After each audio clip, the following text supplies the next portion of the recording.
Welcome to the Gamer Dad Podcast, where we talk about all things Magic the Gathering and gaming. We strive to make things fun, fit into our busy lives, families, keep things casual, and show you how you can too. I'm Gamer Dad Bob, a 30-year Magic the Gathering veteran who's played formats from Legacy to Standard to Commander.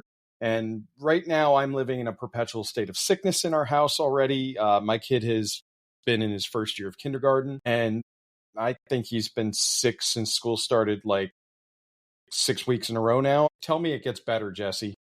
It doesn't. I knew you were going to say that. It gets worse.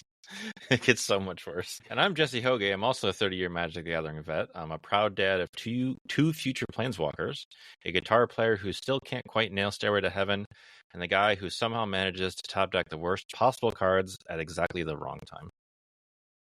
Is that like a magical power, a superpower? Yeah. Whether it be arena or on paper or on Marvel Snap. Remember, this podcast is sponsored by you, our listeners, so head on over to Patreon and subscribe. There you can find exclusive content early. I've started it a little bit differently. Get our content early, like our video podcast. And the only place you can get the video live is here, and then it's gone and off to Patreon. Subscribers to Patreon also get notified when we post updates of our podcast recordings, blog posts. I have my MagicCon Atlanta blog post out there now. It's free to everyone. Check it out. And don't forget to stick around for flavor text or song lyrics at our midway point. And will Jesse try to trick me with something fancy here, or will he hit me with some real obscure flavor? I have one left, so thankfully I didn't have to scramble to find one. I have 3 left, and I feel like they're all the easiest ones I've had. Oh God, I'm doomed. I am doomed.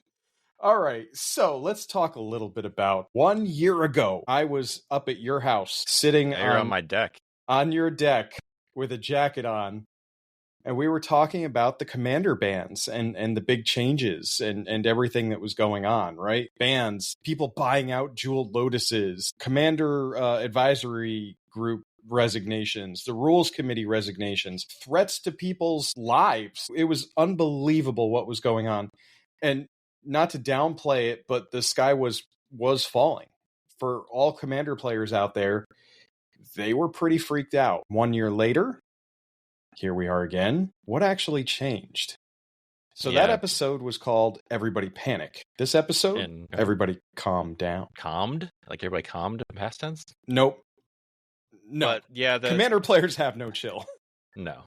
And what changed? That changed just about as much as my ability to win a game at Friday Night Magic. Absolutely none.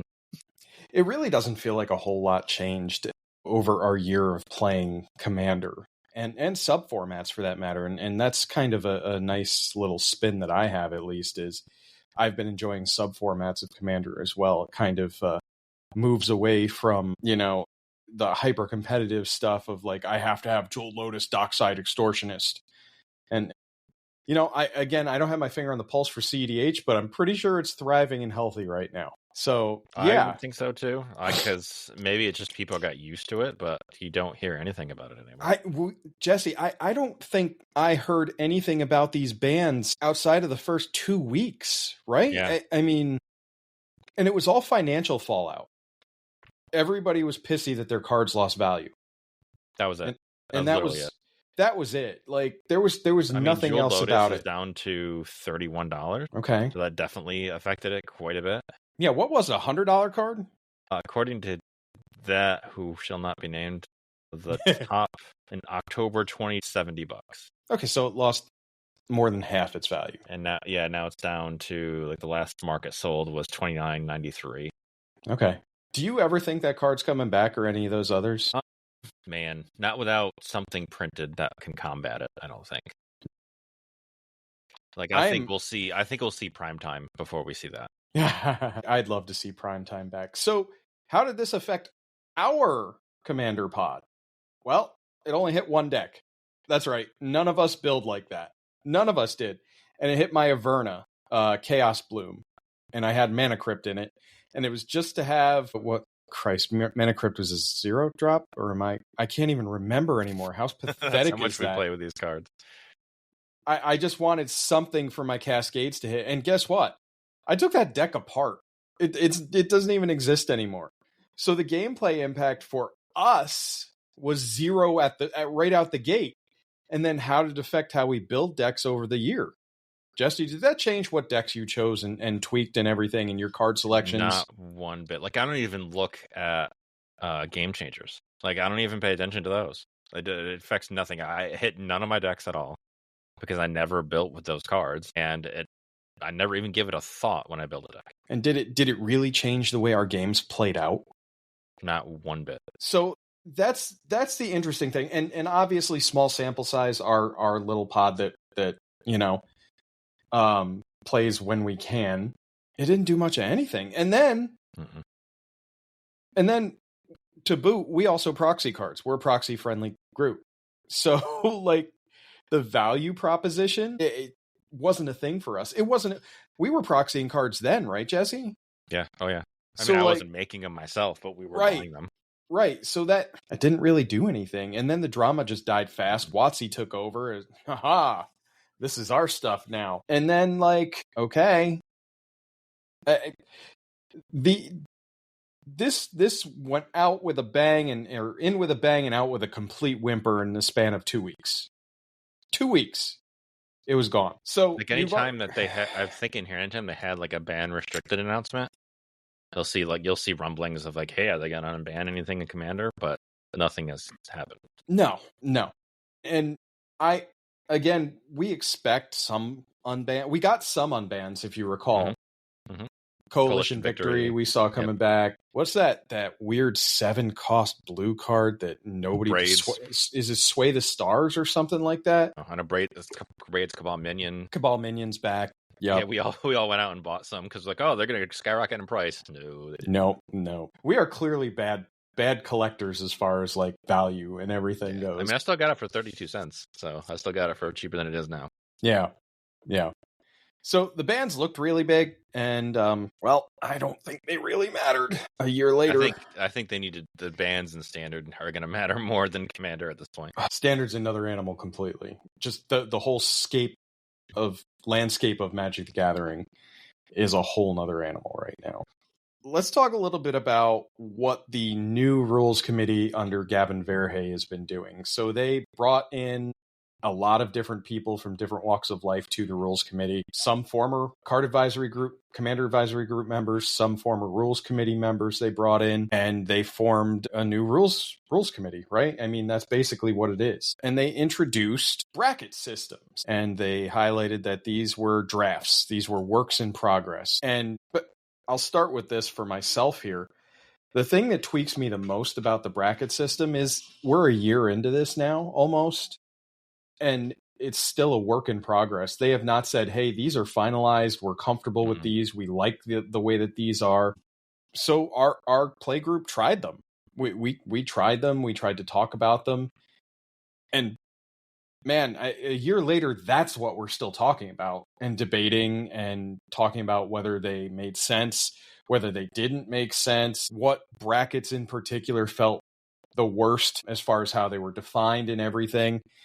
And the big disconnect that I have with the bracket system, and everybody keeps hammering on this, it's a rule zero conversation, right, Jesse? It's a rule zero conversation.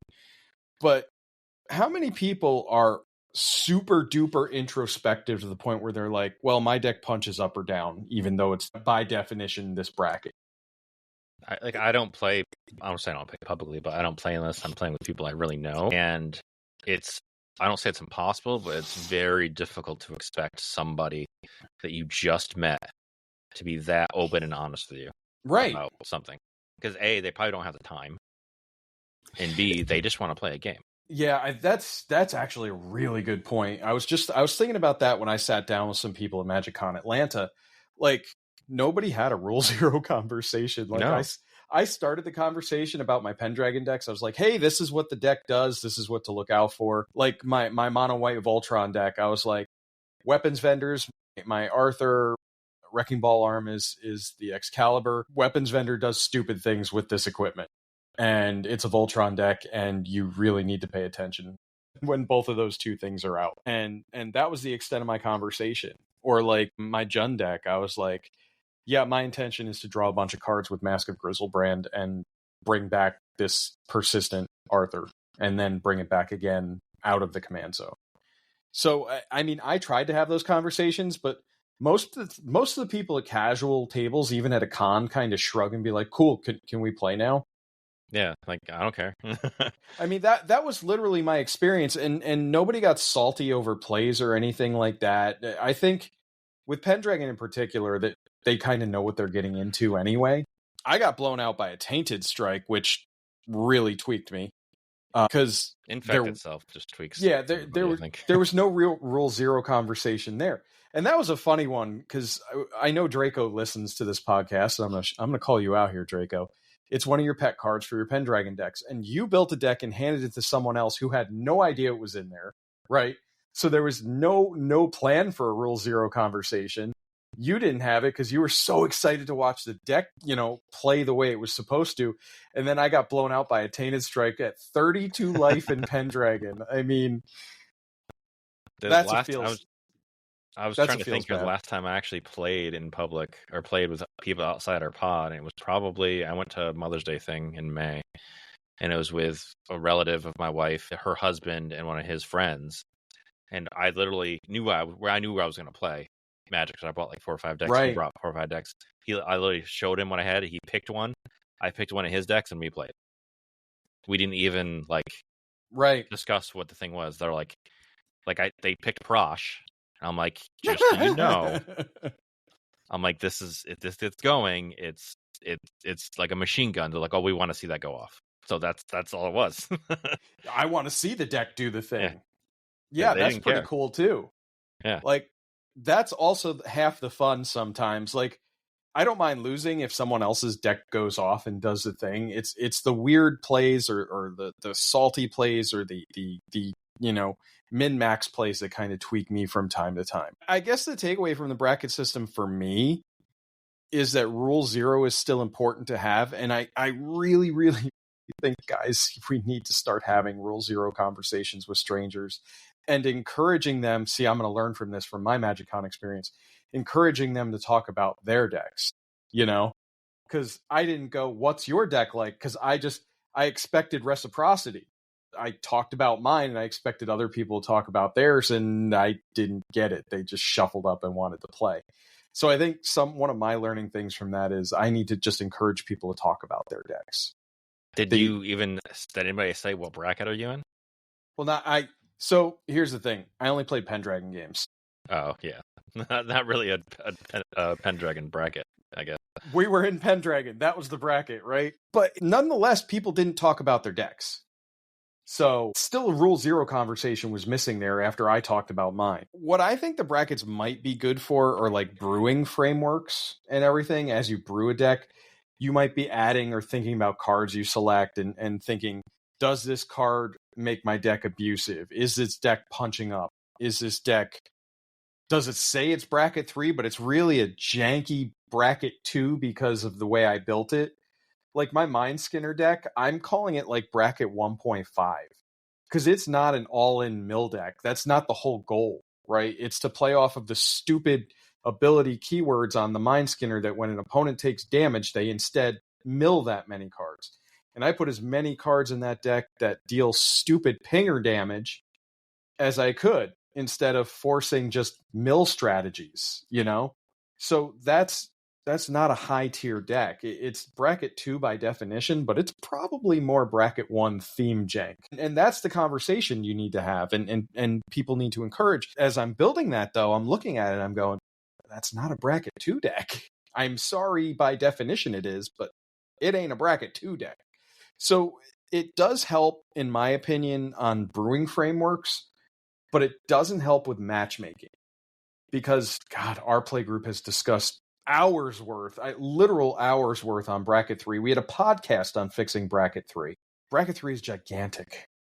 Bracket 4 is gigantic. You can't say that you're a high 3 or a low 3 or whatever and then expect to roll sometimes with the same bracket and either not pub stomp or get blown out because of the way that that's designed. Right, so, and it's easy to say, doing your own evaluation of something when you're building it, but that's not going to help when you're playing somebody else that you don't know. Like when you have a pod like we do, whenever I make a change, I literally put it in the Discord and say, hey, I'm considering this and this. What do you guys think? We all do that. It's for two reasons, right? We're letting each other know that we've updated our deck, and then two, hey, what do you think of this change?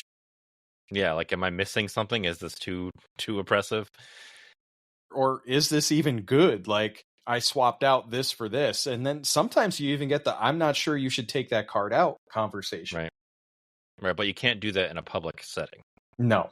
So that's where, like you said, the Rule Zero conversation, you sit down, you get with people, and you say, hey, this is my deck, this is the theme, this is how I play it. Yeah, I still love the Steel City elevator pitch thing for how you present your deck. That's the easiest way to present things and talk about what your deck does, kind of what a turn loop looks like, and how you win, in addition to, any gotchas. Where I differ from them a little bit is I'm not super comfortable sharing out my entire deck list if someone wants to see it. There's got to be some fun, some surprise in not knowing things. It's a 100-card singleton format for a reason.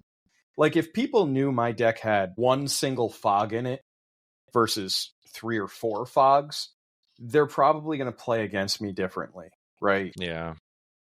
Like, the way I look at it is, like, when I play, like, not that I play Brawl anymore, but you don't know what they're playing. Sure don't. So, unless, like, you look at the person, you go to Untapped, and they happen to have Untapped, and they happen to be playing the same deck.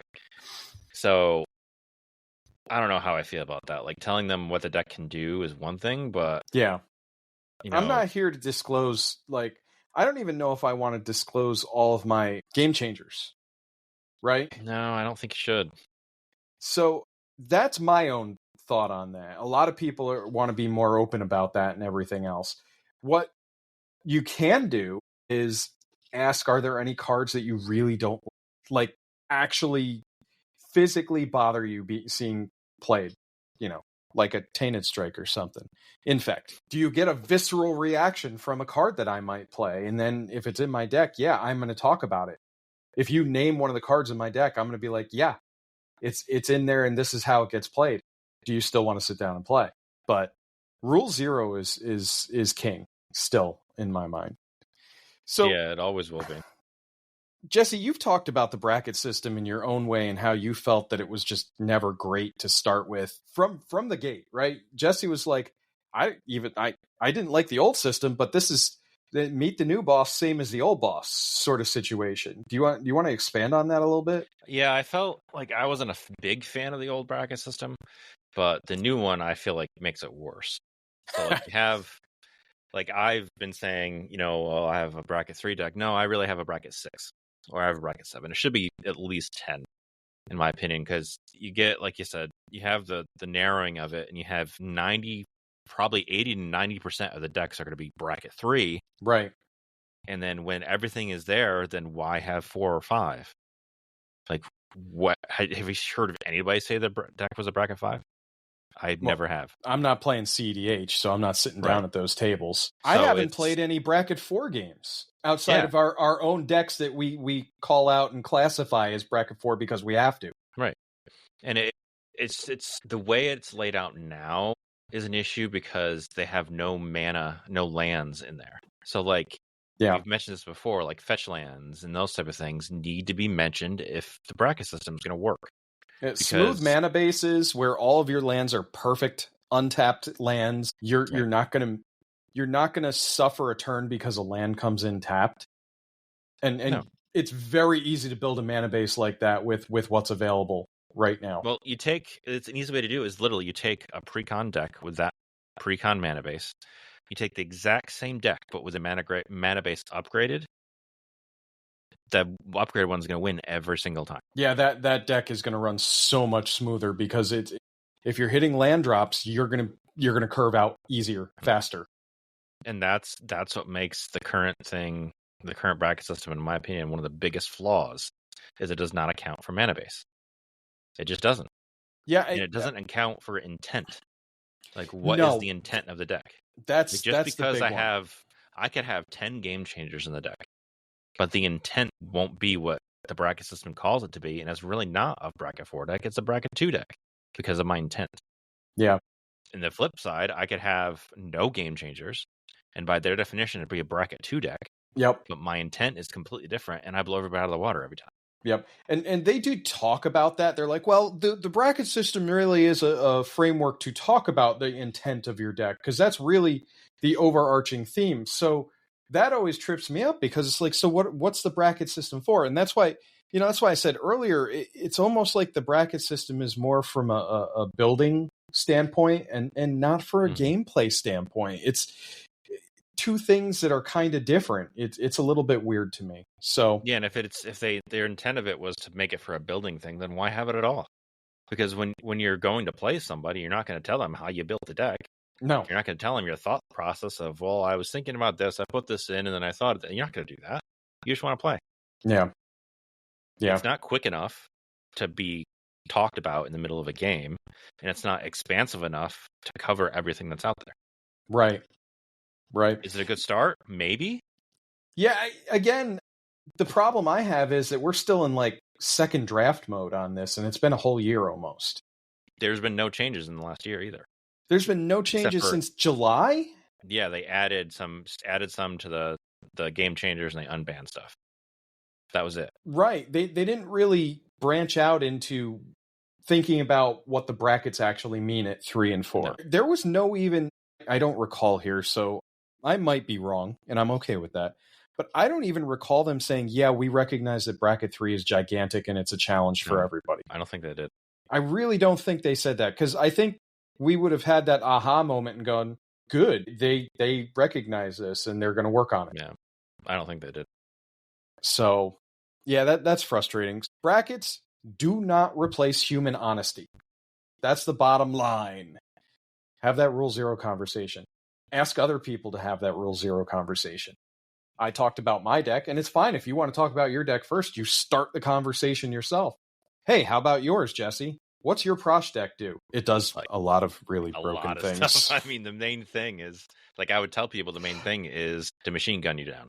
Yeah. Like, I have a bunch of things that proc when I sacrifice stuff, and it amplifies damage the more I get, and there's times where I could literally deal 60 damage to everybody all at once. Yeah, Jesse had a city on fire out one time with his stuff set up. It was brutal. It was brutal. Issue too, like you mentioned about having an open house conversation, I think that the competitive side of people stops them from being honest. Mm-hmm. And that's just human nature, I think. Mm-hmm. Because that's still hard to shut off, even for casual. It is. Format. Because you're like, I want to win the game, and if I tell them this trick, I have a less chance of winning. So I'm not going to do it. I'm going to be as vague as I possibly can to cover what I think I need to cover, and then that's it. I mean, it's all fine to say, you need to be honest, you need to be open, but in actuality, most people you're going to come across are not that way. It's just how humans are. And it's kind of foolish to expect people to do that. And then you get into the situations where you're doing it and nobody else is, and then you feel bad, so then you stop doing it, and then nobody else is going to do it because everybody stopped. Right. So I don't know what the solution would be on that, because I'd love to say that Jesse and I have a fix for all of this, and we tried. We tried to have that conversation in one of our episodes, and the more we talk about it, the less we feel comfortable about where the bracket system is at. It's funny too, because like, how many times have we joked that Andy wins every single time? And it doesn't matter what bracket deck he's playing sometimes. And he could be a bracket 2 deck, and we could all be bracket 4 decks, and we still get raffle stomped by Andy. Yeah, they're really solid builds. They refill his hand. They carry momentum. They synergize very well, and sometimes a deck punches up, like I said. And if he's a min-maxer, and wants to pub stomp, he could go into bracket 2 games and say this is a bracket 2, and then pub stomp people. Because if he's using the literal definition of the bracket system, it's a 2. But then you look at the intent and the skill of the deck builder, because he's a great deck builder. It's not going to matter. Yep. And you can't stop bad actors there, right? No. Andy tells us about his decks. You can't stop someone from min-maxing a bracket 2 deck and being like, well, nope. I'm sorry, it's a bracket 2 deck. I don't know. It needs a lot of work, and I'm not loving where we're at right now. I would love to see, gosh darn it. I just changed the temperature sensor for my office, because my office is 75 degrees right now, and I am sweating. It's like 62 down here. Yeah, give me that. All right, I think we beat brackets to death here. So let's talk a little bit about the state of Commander. How do we feel about Commander? And we touched on it. Commander to me feels the same as it was a year ago. It really does. For me, nothing changed. Not a damn thing changed. It's what you make of it. And we've still created new decks over the last year. We've tweaked our decks. We've done everything. We've paid attention to the bracket system. It still doesn't feel much different for us, the way that we're doing things. But outside of the table, it's been Magic the Gathering has been exhausting. And Yeah. like y'all know, I was super hyped for Final Fantasy. And I bought a lot of product. And I have 3 Final Fantasy Commander decks, right? So I went all in on it. But the constant saturation of products, we're always in spoiler season, is really starting to wear on me. Like, didn't like the first week of Spider-Man get kind of trumped by Avatar spoiler? Like, it was like Spider-Man spoilers before the set came out, and then like a week after that, it was Avatar. Because that was like, all before Edge of Eternities even got released. That's right. Edge of Eternities exists, the last in-universe Magic set that we had. Yeah, that wasn't even out yet, and they were already spoiling Spider-Man. They were already spoiling Last Avatar, or Avatar: Last Airbender. It's insane, absolutely insane. It is, and the universes beyond Burnout is palpable in the community. Like, professors talked about it. Kibler released a 30-minute video today about it. I watched Kibler's video. He had some really good points, and it was nice. Is there anything that dude can't talk about? It's nice to see that Kibler looks at it from a standard perspective, from a Magic player who has been playing for 30 years. And that's not the other stuff that we saw. Where did that originate? Twitter, Reddit, the slop nonsense? That was Reddit at first. And Pleasant Kenobi actually released something about that too. So like that's Kibler's thing was irrespective of that. It didn't even not acknowledge that existed.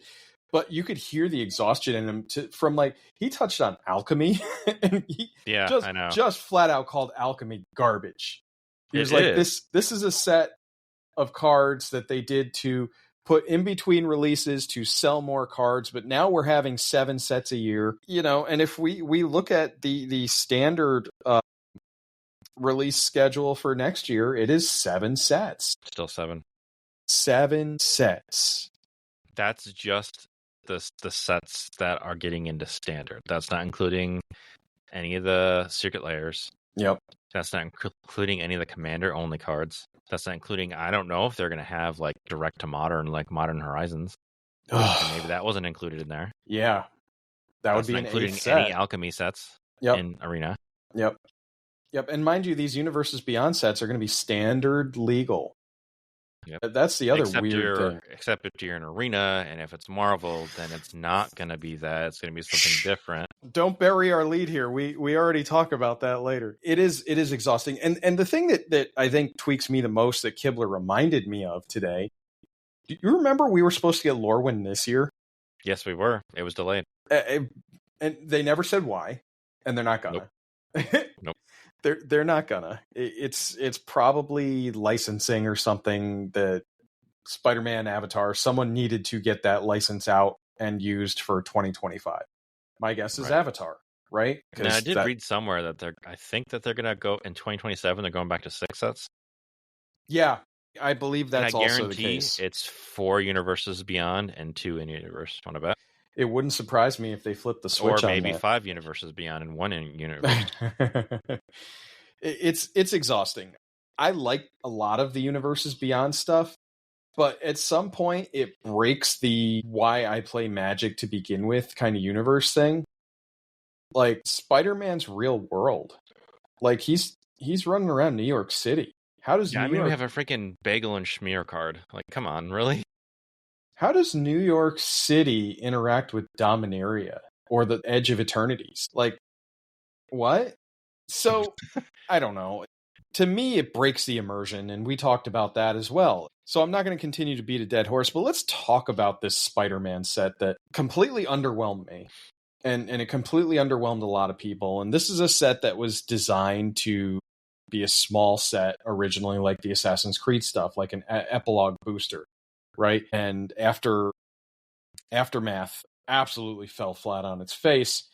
they pivoted to larger sets and they had to scramble and jam in a bunch of cards for Spider-Man, right? And I shared this with you, and I'm going to share this with the audience, and you guys probably already know this, people who are listening, but let's reiterate this. The Spider-Man set is 188 cards. Jesse, tell me how many are legendary cards in that set? Thankfully, I have a script in front of me, so I don't have to guess. That's right. 80 of them. 80. Over 1/3, close to 1/2 of that set are legendary cards. But Wizards of the Coast is out here saying we're not catering directly to Commander. Yeah, excuse me? That's utter bullcrap. 80 legendary cards, and I think only one of them is non-creature. So I think it's like 79 legendary creatures. Yeah, the Soulstone is the only non-creature one, right? Is that it? I think you're right. So, and then we have Avatar next, and that can't be any different. I mean, if you think about the characters in Avatar, they have to be legendary. They have to be. Now, I wonder, you mentioned like the Aftermath. I wonder if they stuck with that smaller set, if Spider-Man would feel better. I think it would. I think it would feel tighter. I think it would feel more cohesive. I think it would, because every effing card is named Spider-Man in this set. Like, how many varieties of Spider-Man are there? Coming from the Marvel Snap world, there are a ton of Spider-Man. Yes, there are. I recognize that. But you didn't have to put them all in one set. Does it translate to the Magic the Gathering game in the same way it would for Marvel Snap? No, like, you know what I mean? If you spaced it out, they had so much more content to put in little tiny ones. Yeah. Like Aftermath size ones. Yeah. So Avatar is going to slam us in the face with a bunch of legendaries also come this winter. And this is another set where, like, Spider-Man, I at least can say, I know that card. I know that villain. I know that right. person. Me, Final Fantasy, I'm like, who? Avatar, I'm going to be even sorry more about who. that. You can even match my I have hype you for that. to tell me who it is, though. I have you to tell me stuff. That's who true. Am I going to ask for Avatar? Joe? I think Joe might know Avatar. I got nothing. And I even tried watching it. And everybody I talked to at MagicCon, when I said that, they're like, yeah, Avatar: The Last Airbender, like the first season is all lore dump. And it's not like super interesting. It's dry lore dump. And I'm like, oh no, you heard me say it. Dry lore dump. So how is that going to translate to Magic? It's just characters. Yeah. WOTC doesn't care. And they have the lore to rely on. At least the cards feel mechanically accurate to the characters, you know? Right. Like, now the Spider-Man set felt kind of bland in design. Seeing as it was a mini set, I think they tried to dumb it down a little bit to have better reach for new players and everything. Mm-hmm. But when, like, every Spider-Man card says when Spider-Man enters the battlefield, what does that mean if you have 3 other different Spider-Mans? Kibler brought this up today. I was like, oh no, that's a really good point. Like, newer players aren't going to understand what that means. It's funny because Snap has a similar issue. They have 3 Captain America type cards. They have Captain America. Mm-hmm. They have Captain America Sam Wilson. Okay. Who has a shield that does stuff and buffs Captain America. It just says Captain America. And then you have Captain Carter. Okay. So when Captain America Sam Wilson came out, they're like, okay, does that buff the other Captain America? Right. And then when Captain Carter came out, we're like, does the shield also buff this Captain? Because the shield just says, all the shield says is Captain. It doesn't say Captain America or Captain Carter. Yeah. And come to find out, it's only Captain America. Oh, man. So it has a similar issue. So did people build decks kind of hoping that mechanically that was going to buff them? And we it definitely just tested it when it first came out to make sure. And luckily there's like a bunch of streamers that, will do that as soon as it comes out. Like I watch multiple streamers, like it comes out 3:00 on a Tuesday is when the cards are released. And they have decks built already before that. Yesterday I was with It's Just Gaming. I was on with him, and on today we were building decks for next week's release. And as soon as it comes out, they do it, and they immediately say, it doesn't work, don't bother. There you go. So it's great. The thing, I'm wondering if Marvel Snap had an effect on how the Magic set was built. Like, because like Spider-Man in Marvel Snap, there's multiple versions of him. Yeah. But there's the main one, where he comes into play, he moves to a different lane and moves a card with it. So it's like, and then web-slinging?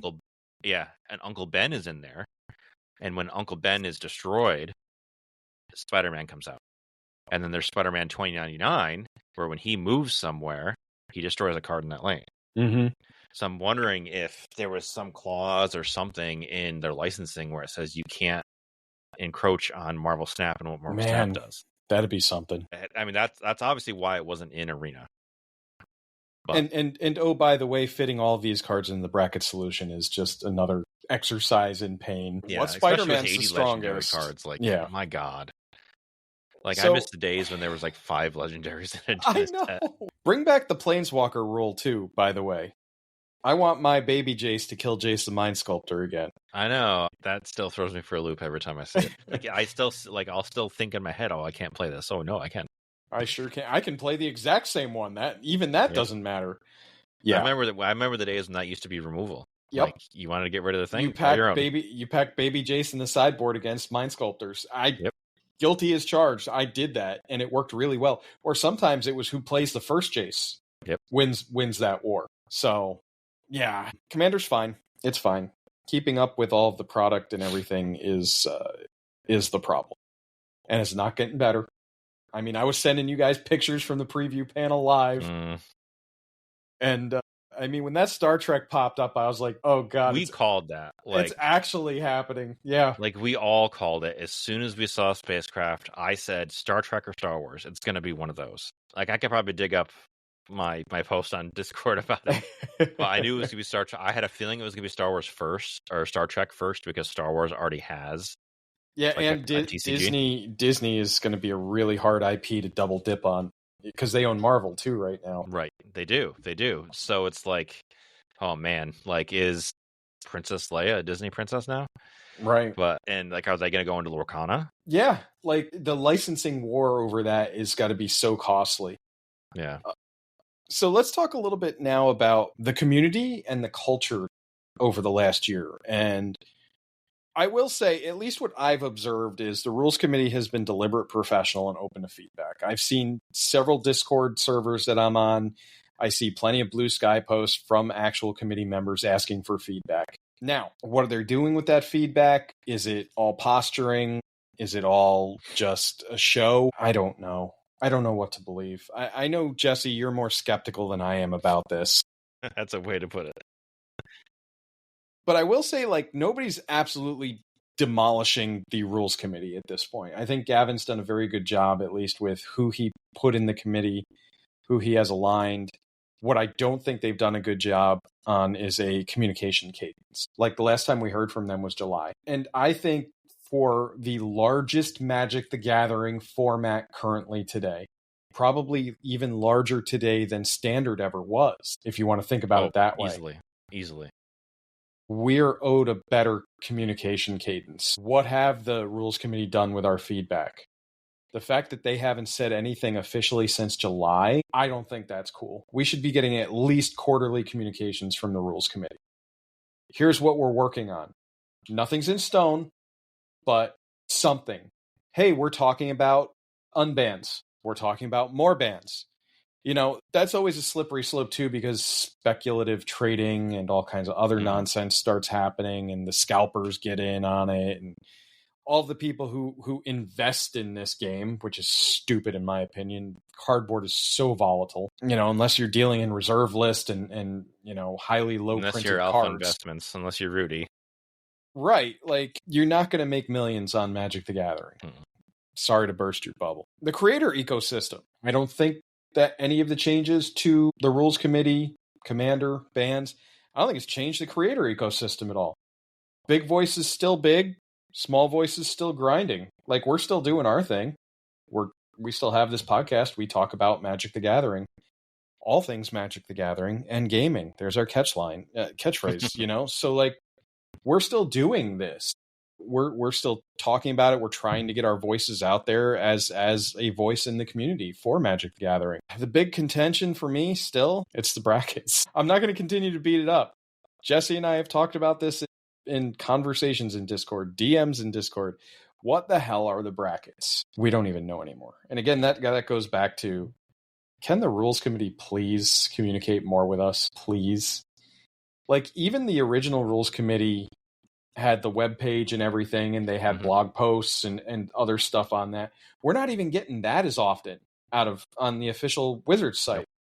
So if any of you guys listen to this or know anybody who listens, who's on the rules committee, pass this on. Please communicate more with us. From an IT manager whose main role is customer service, it's not good customer service right now. No. I don't feel like the community feels like it's being listened to at all. And I'm not talking about the mouth breathers who have stupid complaints. I'm not talking about that. But the people who genuinely care, have genuinely good feedback, we don't know if we're being heard.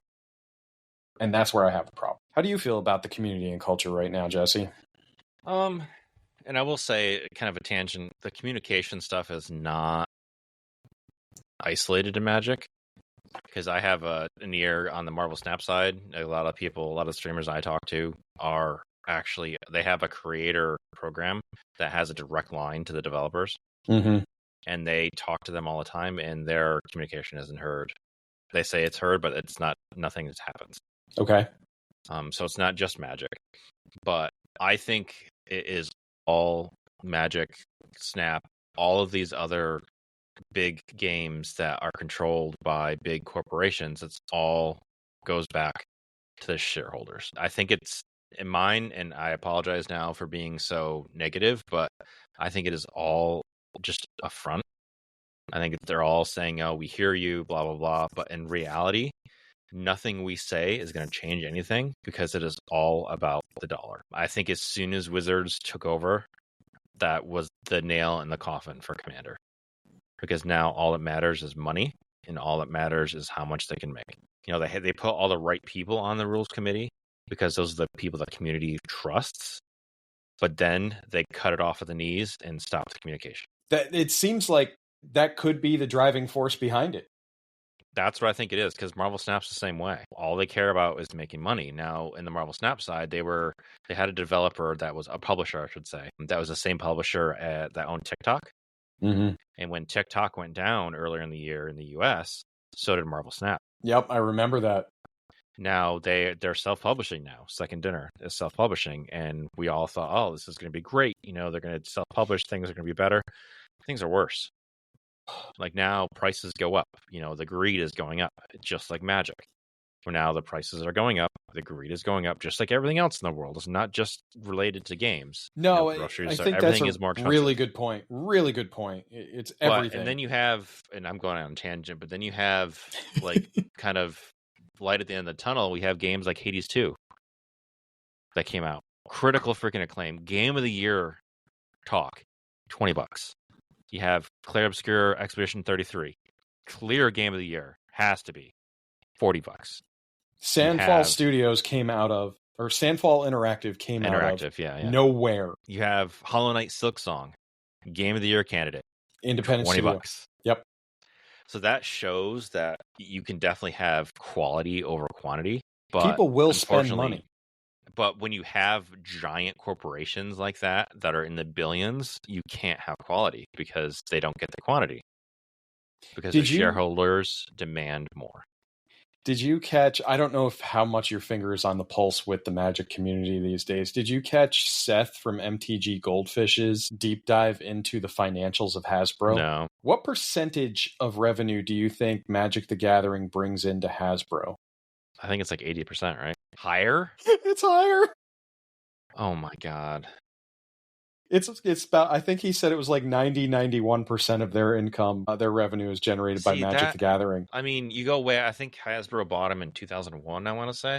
It was a long time ago. Yeah, right around when Pokemon left. Right. Was it Wizards of the Coast? Wizards, yeah. Like the first Pokemon set was Wizards of the Coast. Like it's like hilarious that it was Wizards of the Coast. Like it's a lot of people forget about that. But so it's hard to say like Magic died when Hasbro bought them, because back when we were standard grinders, it was great. It was thriving. But it seems like, I think when like you have Hasbro here and you have Magic, when the rest of Hasbro is doing this and Magic, yeah, I think that's when it changed. I'm trying to be optimistic, but I'm not stupid. Right. I know how money works. I know how the world works. Right. Don't piss on my leg and tell me it's raining. just like with like streaming. Like I was thinking about this today. Like, remember when streaming first came out? I was like, oh, it's the death of cable. It's gonna be so much. How much are you paying for streaming now compared to how much you pay for the same thing in cable? Probably the same as cable at this point. You're many paying people double. are paying more. You're paying double what you used to pay in cable. Yep. If you put everything together.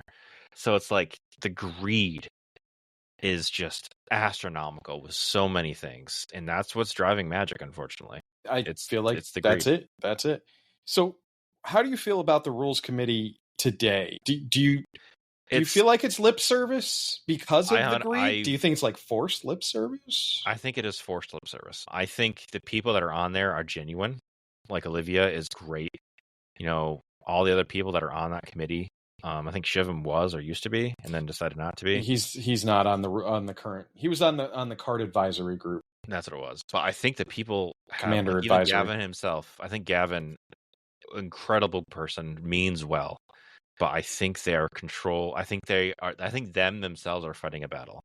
Like I don't want to speak for them because I have not talked to any of them. I mean, anybody who's worked in corporate America though knows that you can't fight the board of directors. No, that's yeah. It's like I think they're trying to do what they can. I think they're trying to influence what they can. Yeah. But when it comes down to it, their voice is minuscule compared to the almighty dollar and the shareholders. That's the problem, right? Even my small not-for-profit that I work for, our board of directors still makes a lot of the decisions for us and everything. Yeah. Even with data handed to them that says one thing, it's like, no. Yeah, and unfortunately, until you realize it, and even me, I still struggle with it today. Like we've been in corporate for how long, and I still struggle with it. Like you're not going to succeed unless you try to play the game. And I don't know if they had to sign an NDA or something, but I feel like they're trying to play the game and not. Yeah, any game company is going to force you to sign some kind of an NDA. Yeah, regardless. So I guarantee, like I think if we take somebody who was on the committee in a couple of years and they leave, and the NDA expires, excuse me, I guarantee they'll have some stories to tell. Like I guarantee the board, like I don't know who as original leadership at Wizards are still there. Like I'd be curious to what Richard thinks, honestly. He doesn't care. He probably doesn't care because he got all his money. Well, I think Richard Garfield has truly just moved on from Magic the Gathering as he created it, and he just doesn't care because it's not his game anymore. It's like a full bastardization of his game at this point. It really is. What does Mark Rosewater actually think?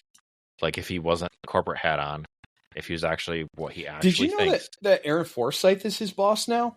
Yeah.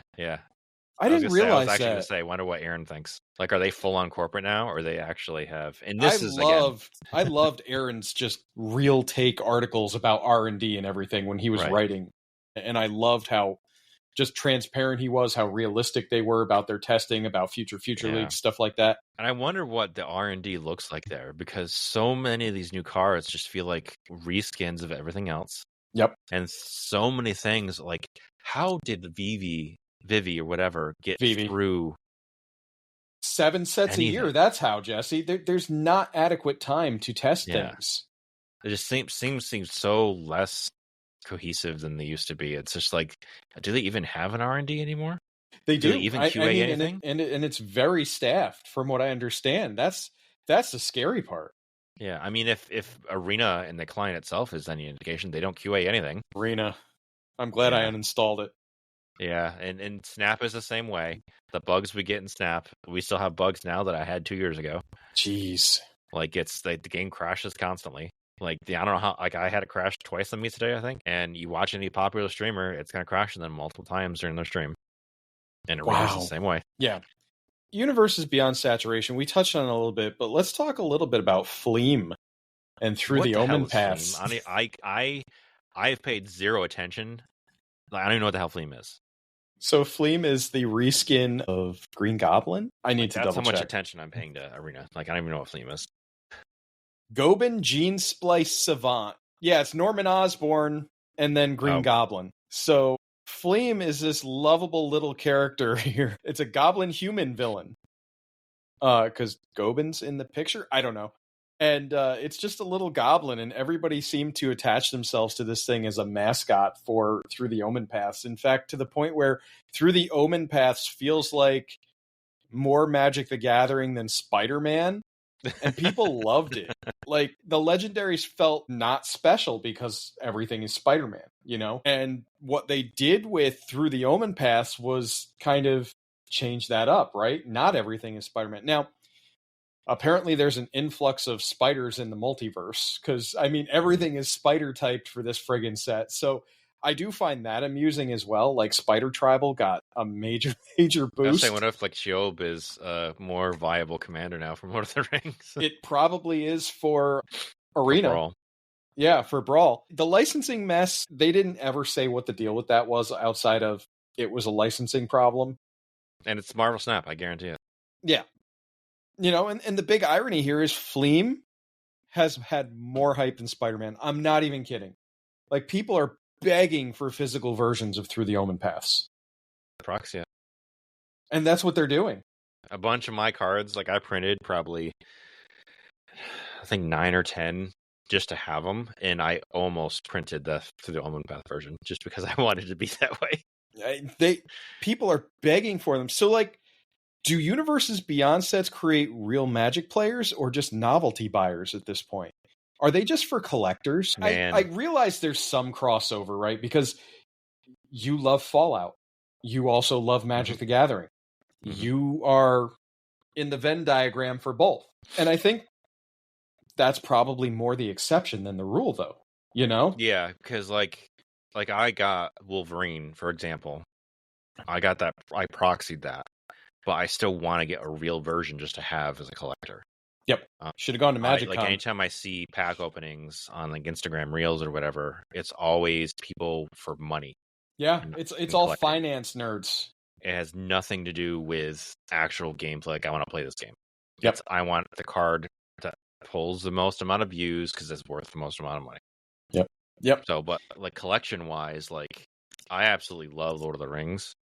So The Hobbit's going to be fun. But the Lord of the Rings Universes Beyond set was tight. It was great. Like, it was amazing. Everything felt so perfect. And I also loved how the cards looked. There's a lot of care put into the design of that set. So if the Hobbit is anything like that, man, that's going to be great. Yeah. I will say, as a Final Fantasy nerd, there was a lot of care put into the design in that set as well. So too. Like, I don't even know Final Fantasy, and I could see the care that was put into it. And so why are in-universe sets kind of a little bit worse now too? You know, because of the 7 Ether sets Drift a year and all the secret layers. Ether Drift is like now one of the worst sets of all time considered. Like, where's the care there? Worse than Homelands and worse than Fallen Empires. I mean, Gone in 60 Seconds.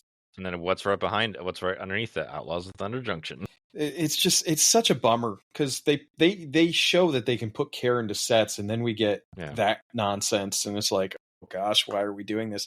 And then you're like, well, wait a minute. If the in-universe sets suck, I have to play these Universes Beyond sets that I don't vibe with now also.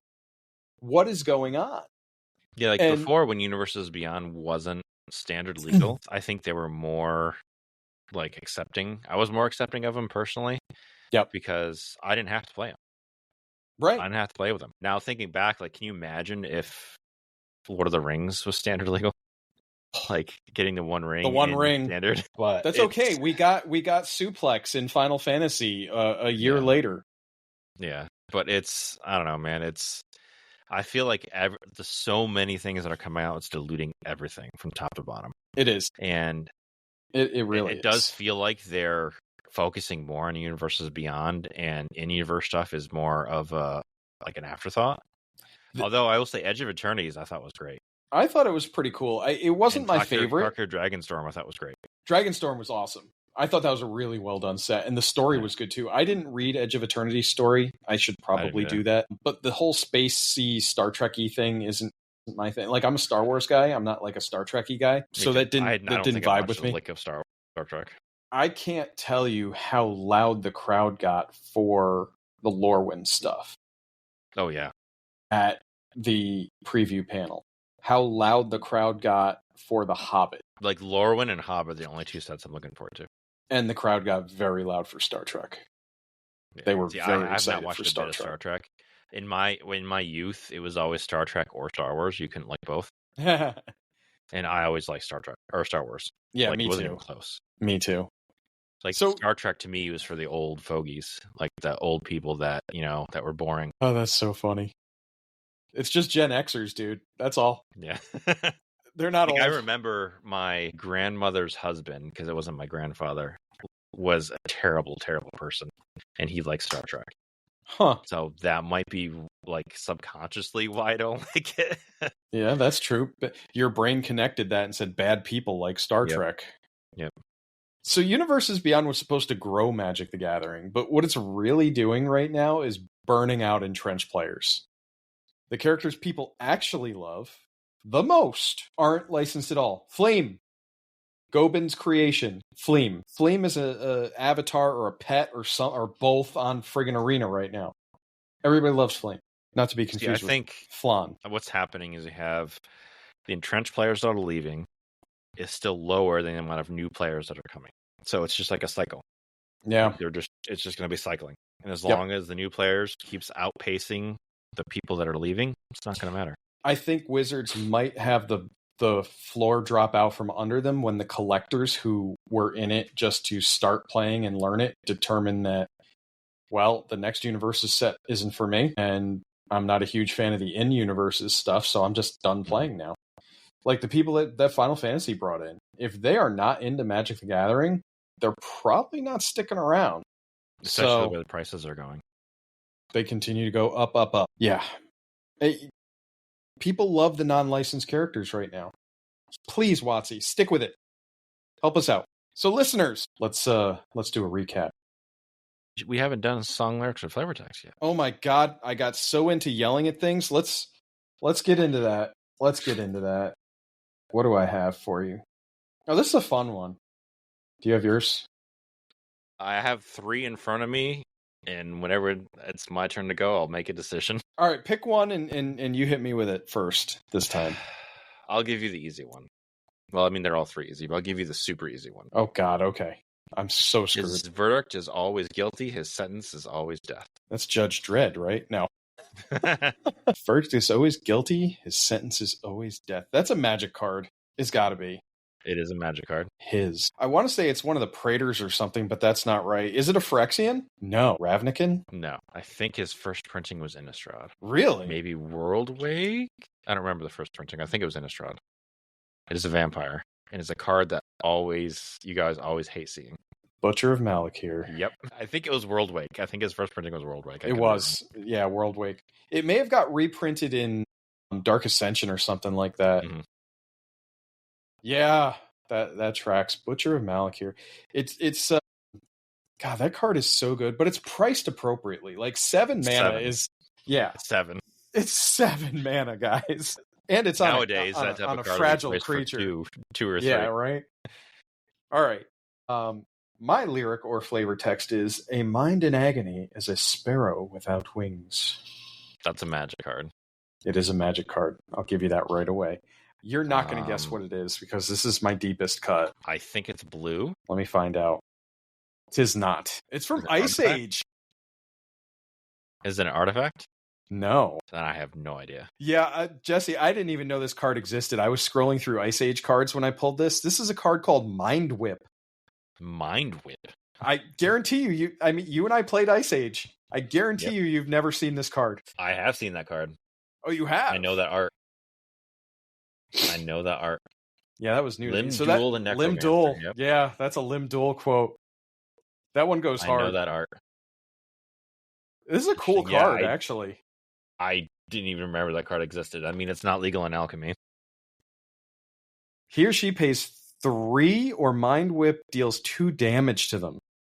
If it deals damage, tap the creature. Like, ouch. During that target creature's controller's upkeep. Every upkeep. Pay 3. Why is that played in Commander? Just slap it on someone's commander? Yeah, I feel like it's a great card to be in Commander. I don't know, man. It's an annoying card, that's for sure. It's a Bob card. I think that's probably the other reason why I picked it. Like, you could have some wacky stuff where, like, if you could put it on your own creature, and then if it deals damage to you, you have effects that happen. Put it on Anti-Venom. Yeah. Stuffy Doll. Although it wouldn't really do anything because it it would tap the creature. So that's kind of bad. Hi, dog. So, dog is here. Doggo. Sitting on the couch. She never lays on like the couch. She's always on the top of the back cushion. Yeah. And she's ruining the back of the cushion. Oh, that's so funny. All right. Thank you for the reminder, Jesse. I got so into the podcast, I didn't even think to pause for this. Plus, I didn't put it in the damn notes. That's my fault. So listeners, do you like the brackets? Tell us. Tell us you like the brackets. I promise we won't think worse of you if you like the brackets. I like the brackets. Not out loud, anyway. Jesse won't out loud. Or do you still prefer that Rule Zero conversation over everything? Is Rule Zero king? How about this? Are Universes Beyond sets keeping you engaged with Magic the Gathering? Newer players, if you're listening, are they bringing you in? Are they keeping you in? Or are you just collecting the cards and then kind of learning the game and deciding it's not for you? Or entrenched players, are Universes Beyond also burning you guys out? It is for me. And I loved Final Fantasy. I'm excited for The Hobbit. Hobbit and Lorwyn. That's all I'm excited for. Spider-Man versus Through the Omen Paths. For those of you who have spent money on both of these products, whether it's Arena or the physical cards, which has you more excited? Do you really want to see Through the Omen Paths printed? Do you want to see that? And finally, would you build Fleam? Not Green Goblin, not Norman Osborn. Would you build Fleam if it hit paper? I guarantee some people would. I guarantee some people have. It's their Green Goblin deck, but it's Fleam. They just proxied Fleam in. Let us know in the comments. DM me or Jesse. Let us know on Blue Sky. You know where to find us. All right. 1 year later, Commander didn't collapse. It adapted. The bans faded. Rules Committee held steady. Rule Zero still rules. And the only real exhaustion came from too much product. And like parenting, you set boundaries, focus on what matters, and find joy in the parts that you actually want to play. That's a little dose of Gamer Dad Bob Zen for you guys tonight. Jesse, final words? If Commander has taught me anything, it's that nothing really changes. The Rules Committee tweaks things, we nod, we complain, and then we still lose the same busted green spells or the same blue bounce spells. Maybe that's the secret lesson here. Don't fear change, just fear Cyclonic Rift. I do not play Cyclonic Rift. I think I'm the only one that does in our pod now. Actually, yeah, I'm not running it. It's in my zombies deck. No, it's not in zombies. It's in Miram. Miram. Yeah, your favorite deck. I'm like the. You ever see the TikTok of the dogs getting out of the pond and they're going? Bleh. Yeah, it's oregano in the pond. Cilantro. Yeah, cilantro. I hate cilantro. Yeah, that's how I feel about Cyclonic Rift. It was awesome in Standard. I played the hell out of it, but Commander, it just feels so bad. Anyway, that's it for us tonight. If you guys liked what you heard, give us a like, give us a subscribe, follow us wherever you can find us. We should be on Apple Music Podcast soon too. I just hooked that up today because I forgot it existed. It's only the second most streamed platform for podcasts, and I didn't have us on there. So better late than never. All right, that's all we got for you guys tonight. Be awesome out there. We'll see you next time.